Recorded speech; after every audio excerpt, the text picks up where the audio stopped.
Baik, bismillahirrahmanirrahim. Assalamualaikum warahmatullahi wabarakatuh. Perkenalkan, nama saya Danang Triyudono. Untuk hari ini kita akan membahas tentang penerapan metode PICOT dalam evidence-based practice. Baik, sebelumnya mahasiswa sudah pernah membaca atau mungkin belajar tentang bagaimana penerapan metode PICOT di dalam evidence-based practice. Oke, kalau belum, kita nanti akan belajar tentang penerapan metode PICOT dalam evidence-based practice.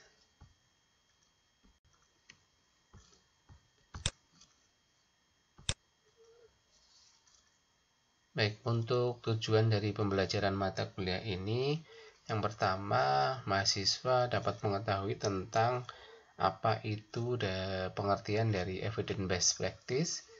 Kemudian setelah mahasiswa belajar tentang evidence-based practice tentang metode PICOT, mahasiswa juga dapat mengetahui tentang cara atau penggunaan atau langkah-langkah metode PICOT dan bagaimana contoh dari penggunaan metode PICOT tersebut. Oke, kita review terkait dengan definisi dari evidence-based practice. Evidence-based practice ini adalah sebuah proses yang akan membantu tenaga kesehatan agar mampu mengupdate atau cara agar mampu memperoleh suatu informasi terbaru yang dapat menjadi bahan untuk membuat suatu keputusan klinis yang efektif dan efisien sehingga dapat memberikan suatu perawatan terbaik kepada pasien. Nah, di sini di EPP ini kita mereview sedikit tentang definisi dari EPP. Nah, bisa digarisbawahi di EPP ini adalah suatu proses yang nantinya akan membantu kita sebagai perawat ataupun mahasiswa untuk mengupdate suatu ilmu atau informasi yang terbaru tentunya. Ya, informasi terbaru ini biasanya terkait dari penelitian-penelitian ataupun sumber-sumber dari jurnal-jurnal yang terbaru. Nah, dari jurnal-jurnal terbaru ini akan menjadi suatu bahan untuk membuat suatu tindakan klinis, ya, suatu tindakan klinis yang nantinya bisa dipakai di keperawatan atau dunia keperawatan yang lebih efektif dan efisien. Tentunya seperti itu. Oke, kita next berikutnya. Nah, ini juga suatu definisi dari evidence-based practice adalah suatu strategi untuk memperoleh suatu pengetahuan, skill, ya, knowledge yang bisa untuk meningkatkan suatu perilaku atau tingkah laku yang lebih positif sehingga bisa diterapkan EPP di dalam suatu tempat praktek.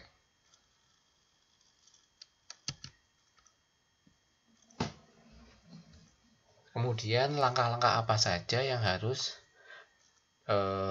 dilakukan dalam proses evidence-based practice. Yang pertama adalah menumbuhkan semangat dari penyelidikan atau inquiry. Yang kedua, mengajukan suatu pertanyaan dalam bentuk PICOT atau pertanyaan. Yang ketiga, mencari bukti-bukti terbaik. Yang keempat, dengan melakukan penilaian atau appraisal terhadap bukti-bukti yang ditemukan. Kemudian yang berikutnya, mengintegrasikan bukti dengan keahlian klinis dan pasien untuk membuat suatu keputusan klinis yang terbaik. Yang selanjutnya, evaluasi dari hasil terhadap perubahan praktik yang telah ditetapkan oleh evidence-based practice. Kemudian yang terakhir adalah menyebarluaskan hasil dari tindakan klinis yang tadi sudah dilakukan. Oke, kita nanti akan membahas tentang penggunaan PICOT atau pertanyaan PICOT. Nah, dari beberapa langkah tadi yang kita akan bahas adalah tentang bagaimana cara mengajukan suatu pertanyaan tetapi dalam skema PICOT. Nah, PICOT ini merupakan suatu skema atau dalam bentuk suatu pertanyaan yang nantinya akan dipakai oleh mahasiswa, yang biasanya mahasiswa ataupun perawat dalam membuat dalam mengkritisi suatu masalah yang ada di klinis biasanya. Nah, PICOT ya, PICOT terdiri dari P, I, C, O, dan T. P-nya adalah populasi. Populasi ini bisa digambarkan adalah suatu pasien ya, pasien ya, bentuk bisa juga digambarkan dari bentuk gender, ras ya, umur, itu adalah populasi di sini. Ya, kita bisa lihat kalau di rumah sakit biasanya populasinya adalah pasien, contohnya seperti itu. Kemudian untuk I adalah intervensi. Nah, di intervensi ini biasanya meliputi treatment atau tindakan yang dilakukan, ya, tindakan yang dilakukan di klinis, ya, ataupun di pendidikan ataupun di administrasi. Ya, kalau kita perawat biasanya kita treatmentnya di klinis adalah sesuatu tindakan yang dapat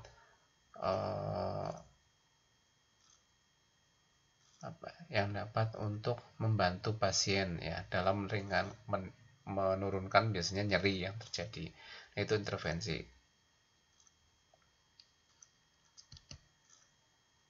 Kemudian ada C atau comparison ya. Komparasi atau comparison itu adalah suatu intervensi pembanding. Ya, bisa dalam bentuk terapi ya, kemudian faktor risiko, placebo ataupun yang non intervensi. Ya, biasanya kalau kita intervensinya adalah suatu tindakan untuk menurunkan skala nyeri ya, komparasinya adalah dibandingkan bagaimana terapi teknik relaksasi farmakologi dibandingkan dengan teknik non farmakologi untuk menurunkan skala nyeri ini. Itu jadi ada perbandingan terkait dengan tindakan yang dilakukan. Itu perbandingannya seperti itu. Kemudian ada outcome. Outcome adalah suatu hasil yang diinginkan atau yang dicari. Ya, hasil yang diinginkan dari suatu penelitian biasanya. Ya, bisa berupa kualitas hidup, kemudian pasien safety, tadi nyeri, kepuasan pasien dan yang lain-lain. Itu harapannya akan seperti apa? T atau time ya, tentang waktunya kapan penelitian ini dilakukan atau tindakan ini dilakukan berapa lama. Seperti itu untuk time. Oke, kita lanjut ke slide berikutnya. Nah, di sini di slide berikutnya adalah suatu contoh pertanyaan ya dalam bentuk skema PICOT ya. Kita coba memberikan suatu contoh bacaannya seperti ini. Pada mahasiswa keperawatan ya, bagaimana proses pembelajaran PPL atau tutorial dibandingkan dengan pembelajaran dengan small group discussion ya. Kemudian berdampak pada peningkatan critical thinking setelah pelaksanaan itu kurun waktu 1 semester. Nah, ini adalah suatu contoh pertanyaan. Nah, kalau kita bahas satu persatu, maka yang menjadi populasi adalah mahasiswa keperawatan. Pada mahasiswa keperawatan itu menjadi populasi. Yang kedua adalah tadi, bagaimana proses pembelajaran PPL atau tutorial, itu adalah intervensinya atau I, atau tindakannya. Kemudian comparison atau intervensi pembanding adalah jika dibandingkan dengan small group diskusi, nah itu adalah C-nya. Kemudian outcome-nya, maka akan berdampak terhadap peningkatan critical thinking. Nah, yang terakhir T-nya adalah time-nya adalah setelah pelaksanaan dalam kurun waktu 1 semester. Nah, ini adalah contoh dari pertanyaan dengan skema Picot ya terhadap proses pembelajaran. Ya, contohnya proses pembelajaran di kampus. Oke, kita lanjut. Nah, ini juga salah satu contoh pertanyaan yang menggunakan skema Picot yang bukan menggunakan intervensi. Contohnya adalah bagaimana seorang ibu baru yang payudaranya terkena komplikasi terhadap kemampuan dalam memberikan ASI pada 3 bulan pertama pada saat bayi lahir. Nah, kita lihat satu persatu. P-nya di sini adalah seorang ibu, ya. Kemudian, ya, karena tidak ada intervensi, ya, berarti dan intervensi dan komparasinya atau pembandingnya tidak ada. Jadi langsung ke payudara yang terkena komplikasi, itu adalah issue of interest-nya. Ya, atau masalah yang muncul. Nah, kemudian outcome-nya apa sih harapannya terhadap kemampuan dalam memberikan ASI? Itu outcome-nya. Kemudian time-nya pada waktu 3 bulan pertama pada saat bayi baru lahir. Ya, ini adalah penggunaan Picot yang non intervensi. Ya, pada kasus-kasus medis, ya, atau kesehatan.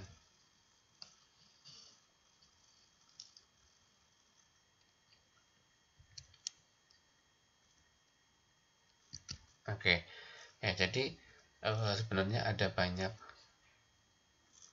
sekali varian atau contoh-contoh kasus, ya, contoh-contoh dari pertanyaan-pertanyaan yang menggunakan skema Picot, baik itu yang non intervensi maupun yang intervensi. Nanti mahasiswa bisa diaplikasikan dalam bentuk bagaimana caranya nanti mengkritisi sebuah jurnal atau sebuah penelitian. Nah, nanti mahasiswa bisa melihat dengan skema Picot dari suatu penelitian tersebut.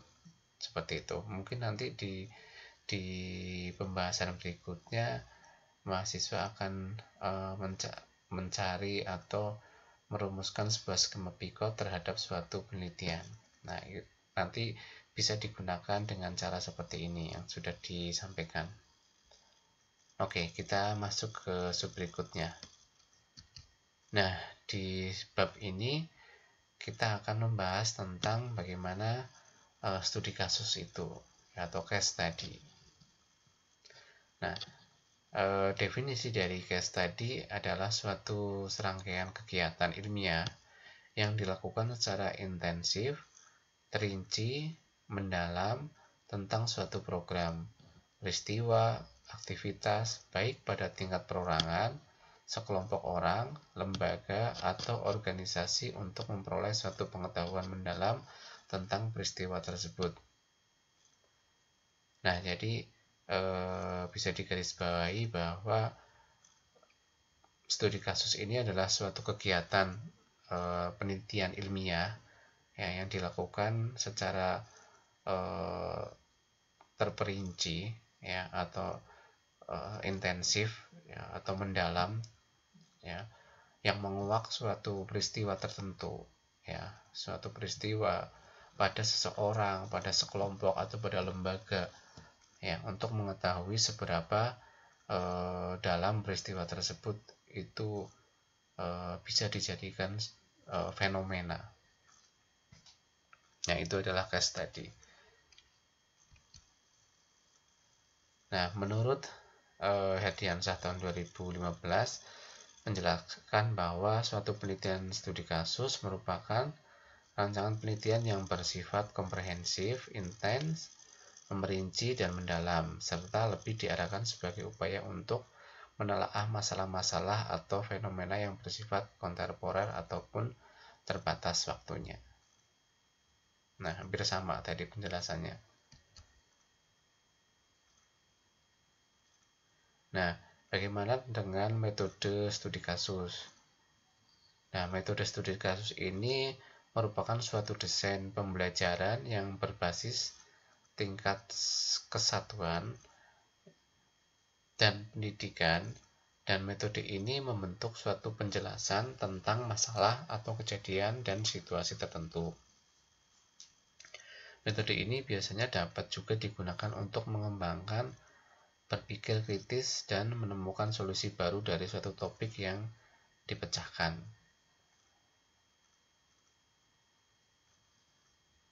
Nah, biasanya untuk sebagai contoh metode studi kasus, kalau kita keperawatan, ya, baik itu perawat maupun anestesi, kita metode studi kasusnya adalah asuhan keperawatan, ya, asuhan keperawatan anestesi pada pasien pasca anestesi, ya, dengan gangguan mual dan muntah. Nah, kita akan mencoba menggali pasien-pasien pasca anestesi dengan efek obat anestesi, kenapa terjadi mual dan muntah. Itu salah satu metode studi kasus. Nah, kita akan gali kasus tersebut, ya, pada pasien tersebut kejadiannya seperti apa. Kita akan mencoba mendalami dan mencari solusi dari kasus tersebut. Itu adalah contoh dari metode studi kasus. Nah, metode studi kasus ini akan mendorong penetapan masalah, investigasi, dan persuasi yang harus dilakukan oleh mahasiswa. Nah, dengan cara ini, mahasiswa dapat mengidentifikasi apa yang mereka ketahui dan apa yang belum mereka ketahui dengan tujuan untuk memahami kasus dan menetapkan masalah untuk diinvestigasi. Nah, seperti yang tadi sudah saya sampaikan, ya, kita akan menggali keluhan pasien pasca operasi dengan keluhan mual dan muntah pada pos operasi anestesi. Nah, kenapa pasien ini terjadi mual dan muntah? Ya, penyebabnya apa, kita gali. Kemudian kita rumuskan masalahnya. Ya. Kemudian setelah itu kita akan mencoba untuk mencari intervensinya atau cara untuk mengatasi mual dan muntah itu akan seperti apa. Nah, kalau sudah mengetahui intervensi, kita lakukan implementasi. Nah, seperti itu metode dengan studi kasus. Nah, ada beberapa jenis studi kasus. Yang pertama adalah studi kasus intrinsik.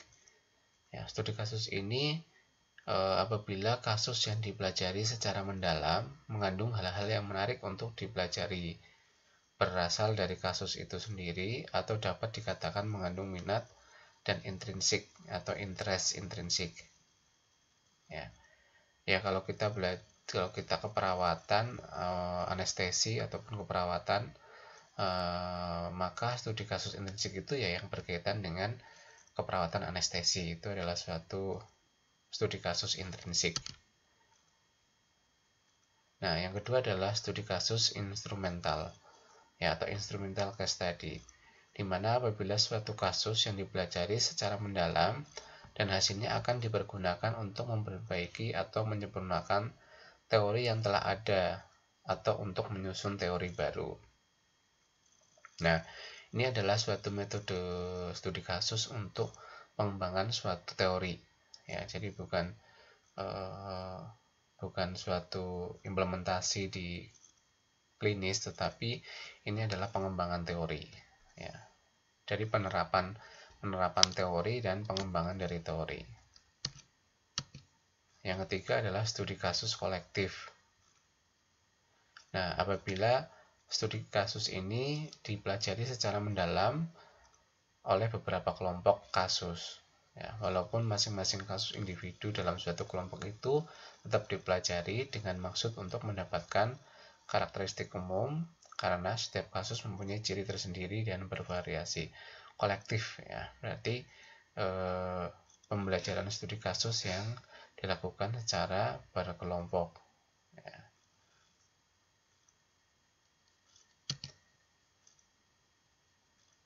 Nah, kemudian manfaat dari penelitian studi kasus. Yang pertama adalah studi kasus merupakan sarana utama bagi peneliti, yaitu dengan cara menyajikan pandangan subjek yang diteliti. Yang kedua adalah studi kasus dapat menyajikan uraian-uraian menyeluruh yang mirip dengan apa yang dialami oleh pembaca dalam sehariannya. Yang ketiga, studi kasus merupakan sarana efektif untuk menunjukkan hubungan antara peneliti dengan subjek atau informan. Selanjutnya, studi kasus memungkinkan pembaca untuk menentukan konsistensi internal yang dapat hanya merupakan konsistensi dan gaya serta konsistensi faktual tetapi juga keterpercayaan atau trustworthiness. Yang kelima, studi kasus memberikan uraian tebal yang diperlukan bagi penilaian atas transferabilitas. Yang terakhir, studi kasus terbuka bagi penilaian atas konten yang turut berperan bagi pemaknaan atas fenomena dalam konteks tersebut. Nah, itu adalah manfaat dari penelitian studi kasus. Kemudian langkah-langkah apa saja yang harus dilakukan untuk melakukan suatu studi kasus? Yang pertama adalah memilih tema atau topik. Ya, tadi memilih tema atau topik judul yang sesuai dengan atau interest kita sebagai perawat. Yang kedua adalah membaca literatur. Ya, kita harus punya banyak sumber atau buku atau jurnal dan literatur untuk membahas nanti pada pembahasan dari hasil studi kasus tersebut. Kemudian merumuskan suatu masalah penelitian. Ya, kalau sudah ketemu judulnya, kita sudah banyak literatur, masalah penelitiannya apa? Ya, tadi kita sebutkan sebagai contoh, oh ternyata masalah keperawatannya adalah gangguan mual muntah pada pasien pasca anestesi, contohnya seperti itu. Kemudian pengumpulan data. Nah, pengumpulan data pada studi case analisis ini bisa melalui beberapa cara. Ada observasi, kita langsung ke pasien, ya, kita melihat tanda gejala pasien, kondisi pasien seperti apa. Kemudian kita lakukan wawancara ke pasien, ya, kita tanya, kita anamnese, kita kaji secara dalam. Kemudian dengan cara melihat dokumen atau analisis dokumen, ya. Dokumen yang perlu kita lihat biasanya adalah pemeriksaan yang dilakukan oleh pasien, pemeriksaan penunjang, pemeriksaan laboratorium, obat-obatan yang diberikan, itu adalah analisis dokumentasi. Nah, kemudian setelah data diperoleh, kita langsung lakukan penyempurnaan data. Ya, kita buat data agar lebih sempurna, ya, dengan menggunakan tabel dan yang lain. Kemudian setelah disempurnakan, maka akan dilakukan pengolahan data dan analisis data. Ya, biasanya ini menggunakan bantuan komputer atau SPSS. Ya, kalau biasanya menggunakan program SPSS. Ya. Itu adalah langkah-langkah dalam penelitian studi kasus dan nanti akan mendapatkan suatu hasil dan kesimpulan, ya, di terakhir. Nah, kelebihan dan kelemahan dari studi kasus. Ya, studi kasus ini mampu mengungkapkan hal-hal yang spesifik, unik, dan hal-hal amat yang mendetail, dan tidak dapat diungkapkan oleh studi yang lainnya. Ya, studi kasus ini juga mampu mengungkapkan makna di balik fenomena dalam kondisi apa adanya atau natural. Ya, yang terakhir, studi kasus ini tidak sekedar memberikan suatu laporan faktual, tetapi juga memberi nuansa atau suasana kebatinan, pemikiran-pemikiran yang berkembang dalam kasus yang menjadi bahan studi yang tidak dapat ditangkap oleh peneliti kuantitatif yang sangat ketat. Nah, itu adalah kelebihan dari studi kasus. Ya. Oke, ya tadi kita sudah banyak membahas tentang bagaimana studi kasus itu dilakukan, ya, pemilihan temanya seperti apa. Nah, nanti silakan mahasiswa di review kembali tentang materi di studi kasus dan mungkin di pertemuan berikutnya kita akan mencoba untuk belajar tentang melakukan studi kasus, ya, seperti itu. Nanti kita akan coba mengulas, ya, besok di pertemuan berikutnya. Untuk pertemuan hari ini saya cukupkan. Selamat belajar. Terima kasih. Wassalamualaikum warahmatullahi wabarakatuh.